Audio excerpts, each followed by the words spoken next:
Hello, Chandra. Hey Boyd, are we ready for another exciting Did You Know? We are. Let me make your wonderful image known to the world. And what is this, number 36? Is that right? Yeah. Wow. Yeah. Slowly creeping up to 40. Yeah. Slowly creeping. I fixed it. All right, we're live. We're ready to go, right?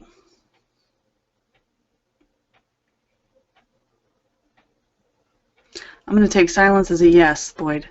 You're good to go. All right. Welcome, everyone, to another episode of Did You Know? We're up to the 36th episode, I believe. And this time we're going to talk about use and abuse of Modifier 59. I had a couple of students ask if I would talk a little more in depth about Modifier 59, because I have been known to say a time or two that this is one of the most used and abused modifiers that exists, in my opinion.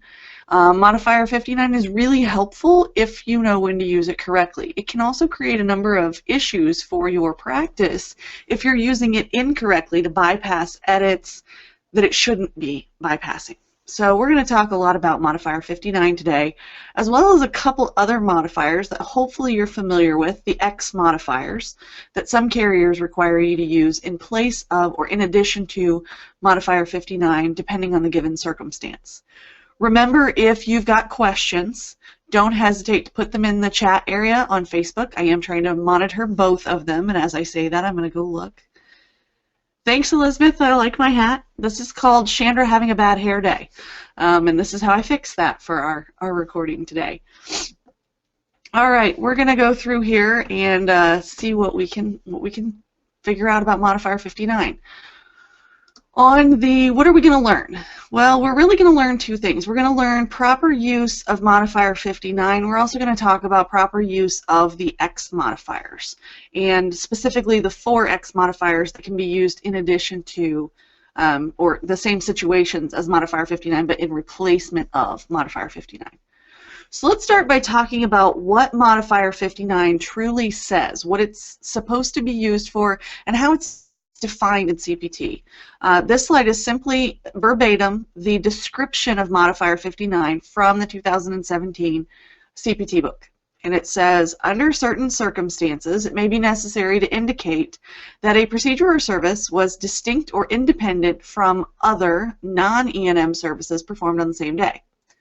Modifier 59 is used to identify procedures and services other than E&M services that are not normally reported together, but are appropriate under the circumstances. Documentation must support a different session, a different procedure or surgery, different site or organ system, separate incision or excision, separate lesion or separate injury or area of injury and extensive injuries, not ordinarily encountered or performed on the same day by the same individual.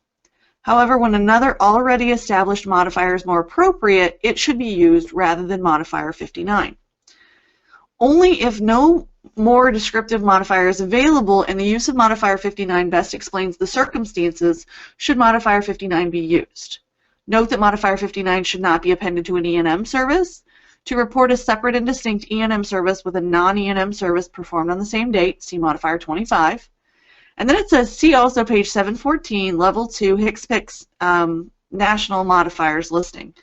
That National Modifiers Listing on page 714, or a couple pages after Modifier 59, actually gives you the descriptions of the X modifiers that we're going to talk a little bit about. Before we advance too far, I want to talk about kind of breaking this down and the important keys that we want to pull out from this description. First and foremost, the thing that we should be realizing when we look at this description is that these services cannot be reported, or this modifier cannot be reported on an E&M service. So you can never have an E&M code with a Modifier 59 attached to it. So this is a surgical only modifier. It has to go on a surgical service. Somewhere in the 10,000 series, right? 10,000 series and back. We will not put it on an E&M service. Then when we really look at what it includes, right, this is used to say that the surgery that we're putting the 59 on is separate. It's different from the other services that were provided on that same day by the same provider. Could be that it's a different surgical session. Maybe we had to take the patient to surgery in the morning, something happens and we have to return to the OR in the afternoon. Those are different sessions.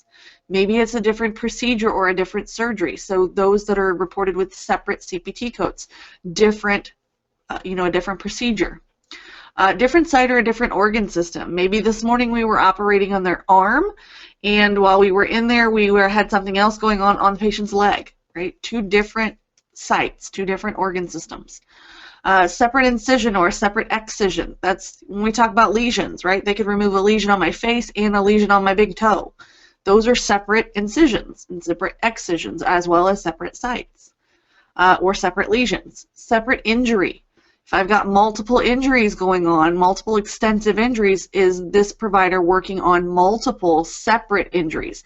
Maybe I have a broken leg and a torn rotator cuff and a head injury, right? Those are all separate injuries that they're addressing and dealing with. These are things that are there. This modifier is used to identify services that are not usually performed together, right? They're not usually reported on the same day by the same provider during the same surgical session. They're not normally done together. And how we identify that we may use a modifier 59 actually comes back to those National Correct Coding Initiative, the NCCI edits, and specifically what they call the P2P edits, or the procedure-to-procedure edits. So let's take a second and look at the NCCI edits, and I want to show you where you can find the procedure-to-procedure coding edits. I know Lori's going to share this link in the chat, but if you're ever having trouble finding this link, just go to Google, put in Medicare NCCI edits. It'll get you to the main NCCI page, and then over in this little menu on the left-hand side, you'll notice about the third one down, about halfway down, it says P2P. And these are procedure-to-procedure edits. And that's where we get the column 1, column 2 edits that we see in other areas, like in Find a Code or in AAPC Coder, or the different encoders that we use. If you're not sure what I'm talking about, let me show you Find a Code real quick. I'm going to click their NCCI validator, right? And they've already got some listed there for me as an example. Oh, I've got to log in. Sorry about that. I thought I was already logged in. So I hit validate, and they don't really give me the column 1, column 2. This particular encoder through Find a Code gives me more detail, right? It says, oh, there's no NCCI edits, or it does tell me 99202 is a column 2 code. And if both of these are submitted together, only this one is going to get paid. It'll also let me know if there is a modifier that I can use. Like this one says no modifiers are allowed. This one says, oh, we can use a modifier if it's appropriate. Those are the sorts of things that are going to let us know that we may need a modifier 59. If you come out here to the Medicare website, those P2P edits, and we go all the way down, you'll find that there are hospital and provider. Most of us work in the physician side of things, so we'd use the practitioner ones. And you want to make sure that you're looking at the correct ones based on the data service you're looking at. Most of us are using the version 23, effective January 1st, 2017 edits. Now you'll notice this is broken up into 4 different files because there are so many CPT codes. To have them in one file, that file would be enormous. It would take forever to download. It'd be really hard to work with. So they try to divide it up. And that's what they're trying to let you know with the numbers that are listed here, right? That this is going to go from 0001M all the way through 36591, and that there's that pairing with the 24940 through the G codes, right? Because it's 2 columns that they're letting you know about. Basically, all you have to do is click on this. It's going to open. It's going to make you agree to the CPT terms, right? AMA-owned CPT, all that good stuff. We accept that, and then it's going to ask you what you want to do with it, right? Do you want to open it? Do you want to save it? If you want to save it, where do you want to save it? and it's going to download it as a zip file. Once you get the zip file downloaded, it's then an Excel file that you can open and you can look at. And it will show you the specific P2P, excuse me, P2P edit. It'll say this code and this code together, yes or no, can a modifier be used? And what's the problem? Why are these two codes hitting an edit? Oh, well, they're mutually exclusive. You can only do one or the other. Or they're related procedures, right? Those types of things. So it'll give you more definition there. You really need to be able to use your NCCI edits and understand them to know whether or not you're using your modifiers correctly. I'm going to go back to my slides for just a minute to make sure that I don't forget anything. Let's see. All right, before I go to these X modifiers, I'm not done talking about modifier 59, hopefully, right? That's what this whole presentation is pretty much about. But let's go back over, because I have some additional links that I want to share with you, and Lori's helping me out here. She's going to share some more links for me. She's already shared this one. The next one we're going to talk about is this Medicare guidance document. This is actually an article provided by CMS Medicare on modifier 59 and the use of those new X modifiers. Those X modifiers came out about 2 years ago, and when they did, Medicare put out this publication to try to help clarify appropriate use of the modifiers. Now, I say that with a grain of salt. I love Medicare, but some days I think they have an office of incomprehensible comprehension, right? Those clarifications sometimes make it grayer than it was before. This one's actually pretty good, and they try to give some clear scenarios for when you should use the other modifiers in place of modifier 59. They also try to explain when modifier 59 is going to come into play, when you can use it, right? And they'll tell you if you want to wind up with a procedure-to-procedure edit that has a status indicator of 0. Those codes, quite frankly, cannot be reported on the same day by the same provider for the same patient, period. Means one or the other. You can only report one of them. They cannot be done together. If they have a status indicator of 1, right, we talked about status indicators last week. If they have a status indicator of 1, it means, okay, well, they can be reported, but only if a modifier is appropriate, which would be where we could see a modifier 59. Here's the trick. Many people don't actually look to see if modifier 59 is appropriate. They get that edit, they see that they can put a modifier on it, they know that modifier 59 will bypass the edit, they slap a modifier 59 on it. That's why I say this modifier is so used and abused. You really want to look at the documentation and make sure that you should be using modifier 59, that it's truly a separate session, a separate procedure, a separate provider. Something is different about that service from the other services being reported with if you're going to use modifier 59. They go through again giving you the definition of modifier 59, and they call out explicitly that modifier 59 should not be used to bypass an edit unless the criteria for the modifier is met. That's why modifier 59 is one that repeatedly shows up on the OIG work list from year to year because it is so used and abused. Kind of like modifier 25 is on the E&M side of things, right? We know it'll bypass an edit. We're going to slap it on there and get through the edits and move on with our coding for the day and our billing for the day. But it creates problems for us from a compliance perspective. So we have to have the documentation there to support this. So what do we mean by that? This is where Medicare tries to give us some guidance and some examples, right? They say if it's appropriate for different anatomical sites during the same encounter, only when procedures are not ordinarily performed or encountered on the same day, or performed on different organs, different anatomic regions, or in limited situations on different non-contiguous, non-touching lesions in different anatomic regions of the same organ.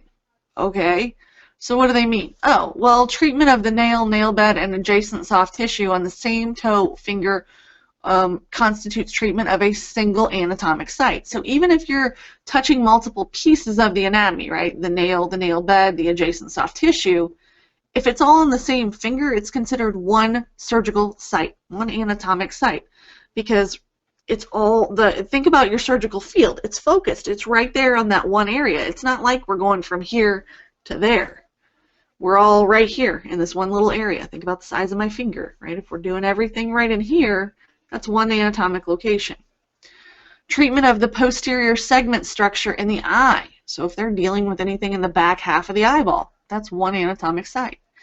Arthroscopic treatment of structures in adjoining areas of the same shoulder constitutes treatment of a single anatomic site.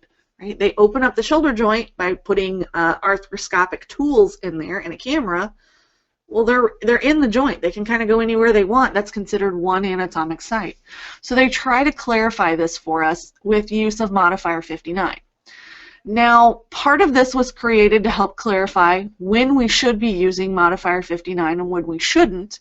The other piece of this documentation was when we saw these new X modifiers come out in January of 2015. I say new because they are still new. They're still being adopted to an extent. We're talking about modifiers XE, XS, XP, and XU. These became effective January 1st of 2015. And the goal, in my opinion, was that Medicare was trying to get more specific information on why Modifier 59 was being used. So instead of Modifier 59, they said, okay, we really want to quantify how many times separate encounters are done, or separate structures are reported, or provided services on, or separate practitioners. They wanted more breakdown than Modifier 59 gave them, because if you think about it, Modifier 59, we said, could be used for all of these different things. Let me click over to my slide, right? Different session, different procedure, different site, separate incision, separate lesion, separate injury. That's a lot of information. That's a big pool of data. So when they add those X modifiers, they're trying to say, all right, well, we want to know specifically how many of these where we would have put a 59 were for separate encounter. So we're going to give you a different modifier to use for those. How many were for a separate structure? How many were for a separate practitioner? How many were for some unusual, non-overlapping service where the main services do not overlap components? They're very, very different types of services. And they developed these 4 modifiers for that, because when we think about that, theoretically, that means that these 4 modifiers take the place of Modifier 59 in specific segments. And it narrows the amount of claims they get with a Modifier 59. Again, I say ideally, right?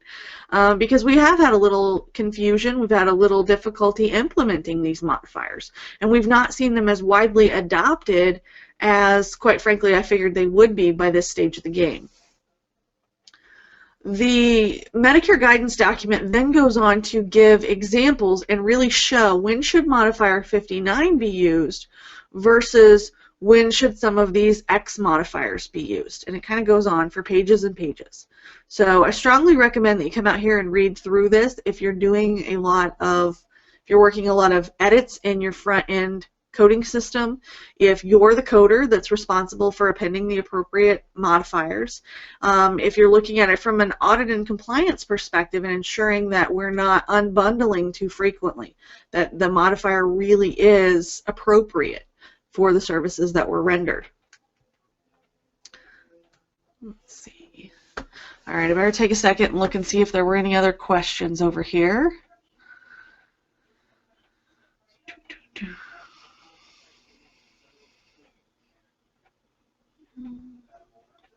All right, I don't see any new questions, but Elizabeth did make a good point. From a payer perspective, I see a lot use of Modifier 59 and unbundling, but I don't usually see anything denoting it was a separate procedure or that it was distinct when it was billed. And that's the main reason that we have a lot of the audits that we have from everyone, from all the different Medicare audits that we have, right? We have the Medicare administrative contractors do audits. The recovery audit contractors do audits. We have our ZPICs, and we have our mix, and we have our PATH audits, and we have our CERT audits, and we have all those different varieties. Modifier 59 is one that they tend to focus on because they know it's used and abused. And remember, I've said before, you don't want Medicare coming in and finding out that you have a problem, right? You want to try to figure out you have a problem on your own and self-report it and decrease your penalties and decrease all of that. Mainly, not only because you want to decrease your penalties, but if Medicare comes in and finds it, one type of Medicare auditor comes in and finds it, chances are their friends are going to start coming to visit you as well and looking for similar problems, right? If the MAC finds it, chances are you might see a RAC come find you, and maybe a CERT auditor come look at things for you, and maybe a PATH auditor, and it depends what the problem is. And we want to avoid that because that snowballs, and then we've got all these audits that we're dealing with and fees from all the different groups or penalties if we truly are doing something wrong, and we don't want to do that. The other thing I want to point out is the use of the X modifiers versus modifier 59 is very much carrier dependent and depends on what your carriers explicitly advise you to do. If we go back to that Medicare guidance document, right, Medicare talks about the use of those X modifiers up here, and they were developed to be reported in lieu of modifier 59 when we can. Although NCCI will eventually require use of these modifiers rather than modifier 59, providers can begin using them January 1st of 2015. To my understanding, they're still not fully mandated, meaning that not all carriers require them. Some carriers got frustrated with the lack of guidance around the X modifiers and said, you know what, just keep using modifier 59. We're not going to penalize you if you don't. So you want to be familiar with your carrier rules. On the slides, I've given you a couple of different links that we're going to talk through. And I want to show you just how carrier guidance can vary. I'm going to start by pointing out that these are just 3 random carriers that showed up in about the first 15 searches when I searched modifier 59 policies on Google. So we're going to look at Mota Health, Palmetto GBA, and Anthem so that you can kind of see how they vary and what their guidance is. Some of them are very similar, some of them are a bit different. And you want to make sure, if you're the one appending these modifiers, that you're following the literature from the specific payer that you're working with. So if we go over here, let's take a look at the one for Mota Health. And this came out in 2016, right? It was last revised in 2016. And as we scroll down, this is where they start talking about that they will accept the XE, XS, XP, and XU modifiers and expect providers to use them in place of modifier 59 when appropriate. So Mota Health is one of the ones that says, no, we want those X modifiers when appropriate, and that there should not be a 59 and an X modifier on the same line item, on the same service, right? It's one or the other. They further outline, right, when you can use the X modifiers and the modifier 59 versus when you cannot. And they come on down to try to give you some examples in which modifier applies for that particular example. So if we've got separate surgical operative sessions on the same date, we did an 8 a.m. surgery and a 4 p.m. surgery. We need an XE modifier. Say they were separate encounters on the same date by the same provider. XP, right, they identify right up front. XP is a little unclear, not 100% sure when it should be used, but let's try to come up with a scenario for it. That's really what they've done here. I kind of liked Mota Health because they did give me so many examples, and I could go, okay, I need to know which one. And like this is a perfect example. Separate injury or area of injury and extensive injuries. Well, they say, well, that could be an XS or a modifier 59. Depends on the specific circumstances and which one's most appropriate. Don't you love it when even the payer can't decide what the most appropriate modifier is? So that's why I say you really need to be familiar with your carrier rules and what you can and cannot do, which ones you can use, which ones you can't. So Mota gives us kind of a table with examples in different modifier scenarios. Let's see what Palmetto does. Palmetto basically gives us a one-page document focused on modifier 59 and then provides examples down at the bottom, even giving us the CCI edit by specialty, right? Here's a couple of podiatry examples. Here's a dermatology example. Here's a hematology oncology example, which is helpful unless that is the one, right? Unless your specialty, the one example they give you, doesn't really help you. So you want to make sure you're familiar with this. They do not, Palmetto GBA doesn't talk about the X modifiers at all on theirs. They focus strictly on modifier 59. So again, that would be one where it'd be like, okay, I'm supposed to use these X modifiers, but I'm not going to get penalized for not using them in most situations. Anthem goes a little bit further and then shows you they've got multiple guidance documents out here. I'm going to click on the most recent one, and it's supposed to include both modifier 59 and all of those X modifiers.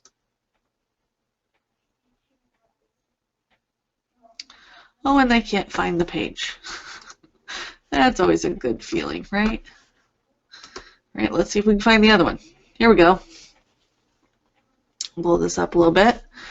This is their commercial reimbursement policy. Talk about modifier 59 as well as the X modifiers and what those different X modifiers represent, just like everything else does. And functionality for the X modifiers will be effective with claims processed on or after February 16th.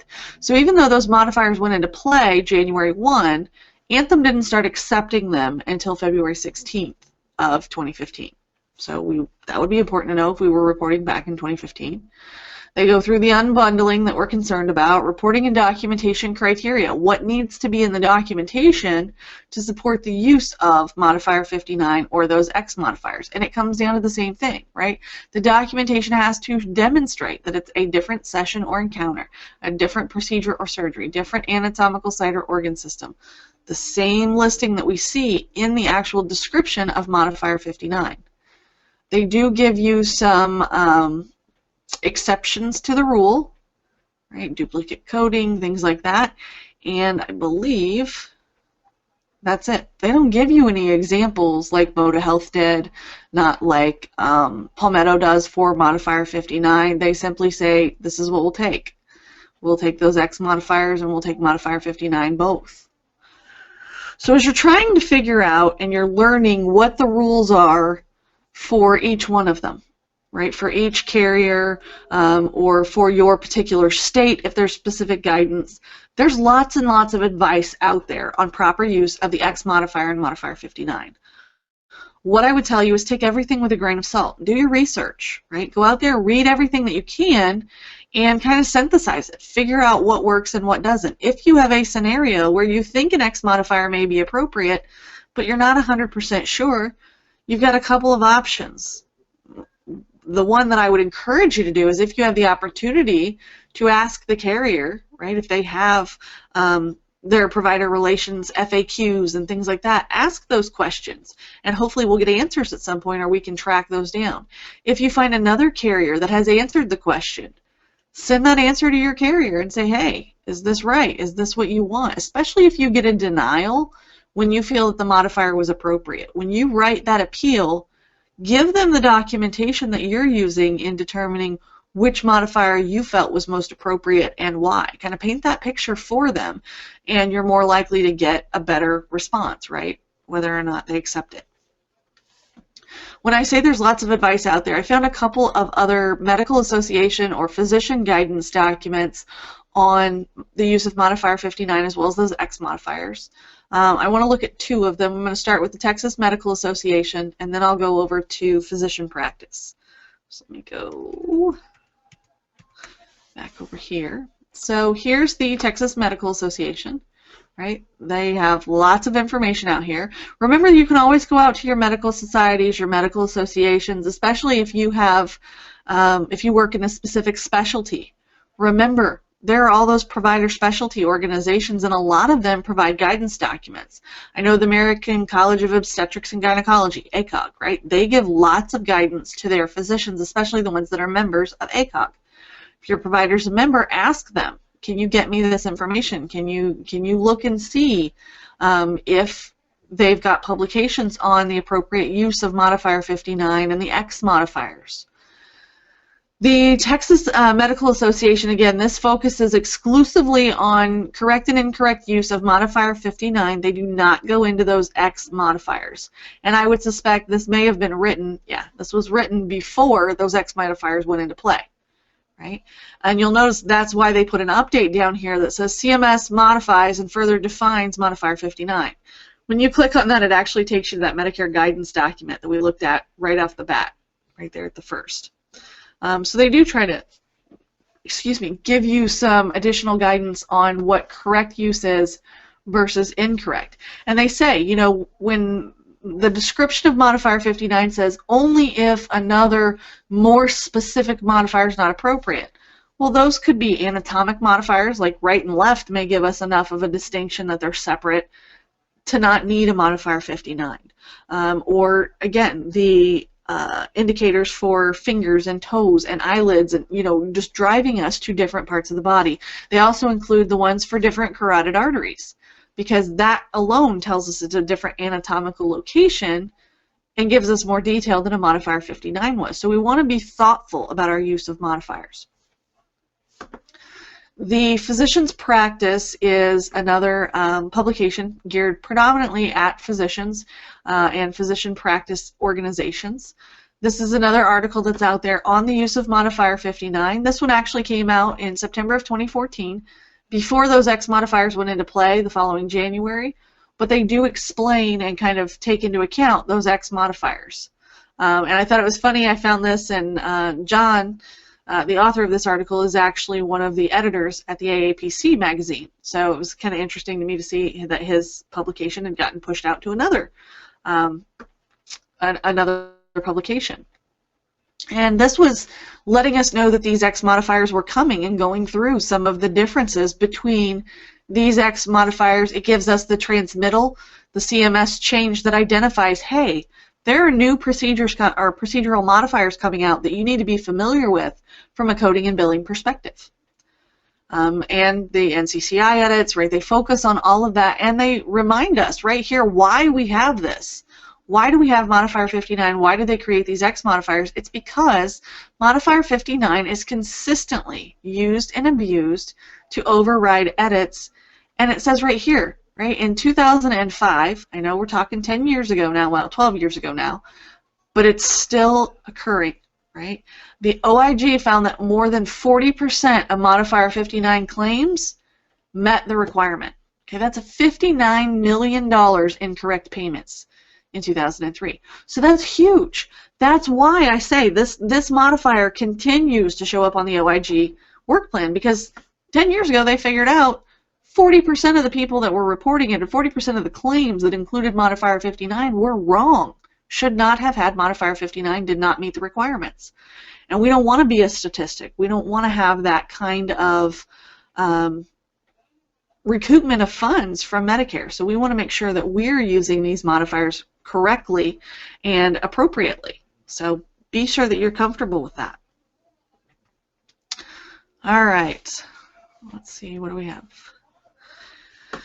Let me check the chat area and make sure there aren't any questions that I missed. Let's see.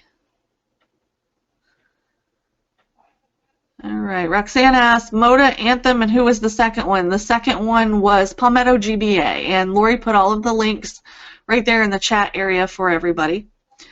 So what do I want you to take away from this? Yes, obviously Medicare or modifier 59 is used and abused.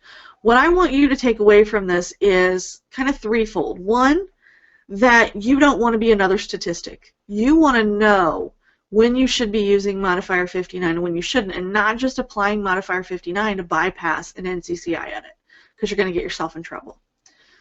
Knowing which modifier is appropriate is going to depend on the circumstance, right? We may need the modifier 59, or if there's a more appropriate modifier, be it one of the X modifiers, one of the anatomical modifiers, we need to be using that more specific modifier. So you really got to know what your circumstances are and what your modifier options are. The last thing is, as I always say, do your research, right? Go out there and read. Figure it out. Don't just ask somebody for the answer and take their answer as though it's gospel. Go out and look and see, are they right? Where did you get that answer? I want to read what it was you read and make sure I interpret it the same way. Remember that you're your own best resource. Only you can know whether or not you agree with a particular opinion and the use of a modifier in a given way.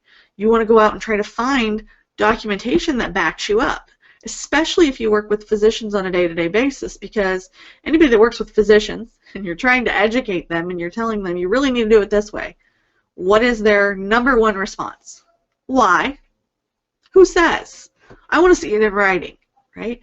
The more research you do and the more comfortable you are and the more that you understand, there are example documents out there for you, the easier that conversation is, and you can say, oh, well, here's the article that I read. Why don't you read it and see if you agree with me, or let me know if I interpreted things in a different way. And it's a great balance point, because remember, we want to be that trusted advisor for the physician. We don't want to be their peer.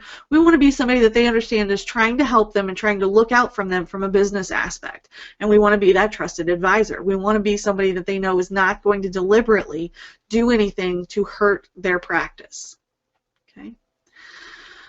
All right. Hopefully you found this helpful, and you'll tune in to another episode with us now that we are streaming on both Facebook and YouTube most of the time. Be sure to check it out. We will be back next week, next Wednesday, 2 o'clock, same time, same place, for another episode of Did You Know? Moving up to 37, right? We're slowly creeping up to 40 of these. Can't wait. But in the meantime, be sure to check us out on Live with Lorene tomorrow. Check us out on our student support calls on Tuesday nights, our free webinars the last Thursday of every month. And until then, happy learning. See you soon.